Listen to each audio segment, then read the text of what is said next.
Alors bonjour et bienvenue dans cet item 4.1. Alors on va jouer au jeu du timer une fois de plus, comme tu aimes bien.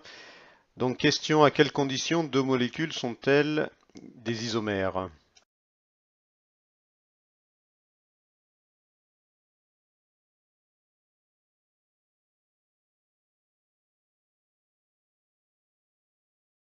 Alors correction, deux molécules sont isomères si elles ont la même formule brute, mais les formules développées, semi-développées ou topologiques différentes. Alors qu'est-ce que ça signifie ça? Donc parmi ces trois molécules, on va voir si elles ont la même formule brute. Alors pour cela, on va compter le nombre de carbone à chaque fois, d'hydrogène et enfin d'oxygène. Donc là, on constate qu'il y a trois atomes de carbone dans la chaîne carbonée. Donc ça va me faire C3. Il y a 1, 2, 3, 4, 5, 6, 7, 8 atomes d'hydrogène. Donc ça me fait H8. Et enfin, il y a un unique atome d'oxygène, donc C3H8O. On pourrait faire pareil pour le deuxième, je vais le faire rapidement. 1, 2, 3 carbone, donc ça me fait C3. Il y a 1, 2, 3, 4, 5, 6, 7 et 8 atomes d'hydrogène, donc ça me fait H8. Et enfin, un atome d'oxygène ici, donc ça fait O. Et si on fait la même chose pour la dernière molécule, tu peux le faire pour t'entraîner, tu vas voir que tu trouveras exactement la même formule brute que pour les molécules précédentes. Donc la première condition est bien remplie, on a bien la même formule brute.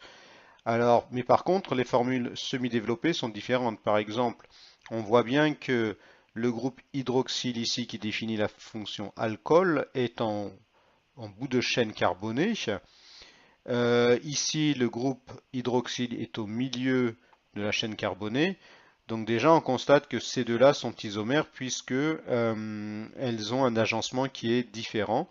Et enfin, là, la fonction elle est complètement différente. On appelle cette fonction la fonction éther-oxyde parce que l'oxygène est entre deux carbones, alors que là, le groupe hydroxyle était sur des carbones dans des extrémités. Donc voilà pourquoi ces trois molécules sont isomères l'une de l'autre. Alors à présent, je vais te définir le mot stéréoisomérie. Je te rappelle que le titre du chapitre est représentation spatiale des molécules. Alors, deux molécules stéréoisomères sont deux molécules qui ont la même représentation plane, donc c'est-à-dire elles ont les mêmes formules développées, semi-développées ou encore topologiques, mais qui n'ont pas la même représentation dans l'espace. Par exemple, si je m'intéresse à ces deux molécules, eh ben, elles ont la même formule brute et la même formule plane. La preuve, voilà, j'ai un carbone au centre, j'ai un fluor que je peux mettre à droite, un hydrogène que je peux mettre en haut, un brome que je peux mettre à gauche et l'atome de chlore que je peux mettre en bas. Et ben, je fais pareil pour l'autre, je peux très bien mettre un hydrogène en haut, euh, un brome ici à droite, un chlore ici et un fluor ici. Donc ces deux molécules ont même formule plane. La preuve, j'ai le droit théoriquement de retourner la molécule autour du plan de la feuille et ça donnerait exactement cette molécule-là.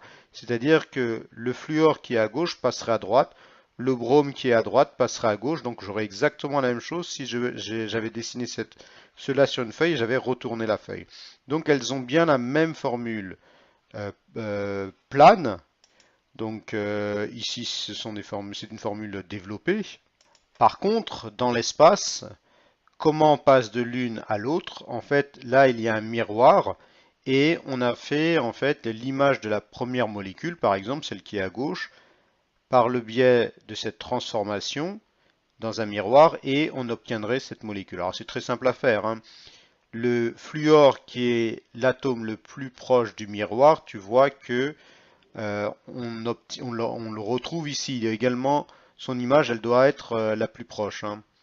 De même, le chlore, il est le plus proche, enfin, on va dire, c'est aussi un atome qui est aussi proche que le fluor du miroir, donc c'est normal que son image soit également proche.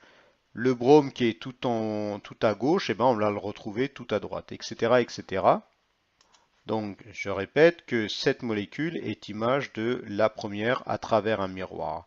Par contre, maintenant, la représentation spatiale de cette molécule, de cette deuxième molécule, est complètement différente de celle-là. La preuve, si tu essayais de différentes manières de tourner la molécule, par exemple, tu ferais une rotation autour de cet axe qui lie les atomes de carbone et d'hydrogène, eh bien, tu obtiendrais la molécule que je viens de tracer à droite.